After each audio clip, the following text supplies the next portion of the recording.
Bizitzeko ezinbesteko elementua da ura. Ondasun mugatua.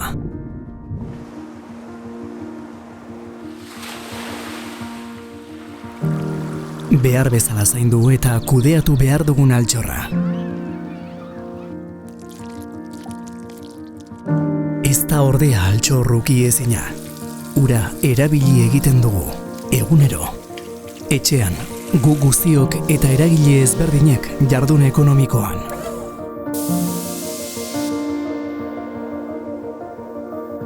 Hartzen duguna, erabiltzen duguna, berriz ere itzuli behar dugu, baina ez edozein modutan. Gure ibai, ezegune, itsasadar, kostaldeko urak edota akuiferoak zaindu nahi baditugu, ur guneetara itzultzen dugun ur hori modu egokian isuri behar dugu.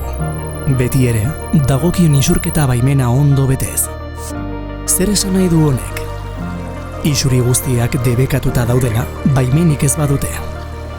Eta ezin dugu ahaztu kutsatzen duenak ordaindu egin behar du irizpidea indarrean dagoela isurketen kudeatzean. Uraren ziklo urbanoa da Euskadin isurle nagusia. Saneamendu sistema egokiaren beharra berehala ulertzen dugu gure ur zikinak ibaira doazela irudikatzen dugunean. Saneamendu oinarrizko egiturak egunez egun hobetzen ari gara, baina isurketa puntuak oinarrizko egitura horretara egoki konektatzea da eskuartean daukagun erronka nagusienetakoa. Zer gertatzen da saneamendu sare horretara konektatu ezin ditugun isuriekin? Isurketa baimena kudeatu beharko dugu. Noiz, non eta zenbat isuriko den ondo zehaztuz. Baita isurketaren gutxieneko kalitatea zehaztu ere. Gainera, isuri kanona ordaindu behar dugu.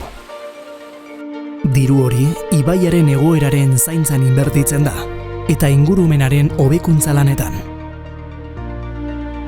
Ez pentsa hala ere prozesu honetan gutako bakoitzak ezer egin ezin dezakeenik. Ez dezagun uretara zaborrik bota.